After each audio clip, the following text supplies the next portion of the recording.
aleikum ve rahmetullahi ve berekatuhu. Falënderimet i takojnë Allahut të Madhërisëm për të gjitha dhuntit që na i ka falë.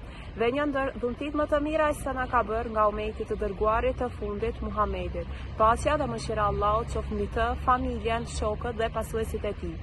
Në fillim, ja uroj gjithë besimtarëve musliman muajin e bekuar të Ramazanit. Allahu i madhëruar e zbriti Kur'anin në këtë muaj, gjithashtu dhe e madhëroi dhe natën në të cilën filloi zbritjen ky libër, dhe e quajti nata e Kadrit, natë e cila ka vlerë sa 1000 muaj, dhe gjendet në 10 ditët e fundit të muajit të shenjtë të Ramazanit.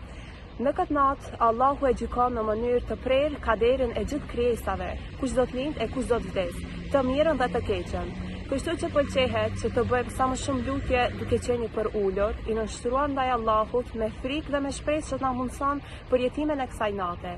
E lutim Allahun që të na pranojë namazet dhe adhurimet tona në këtë muaj të shenjtë.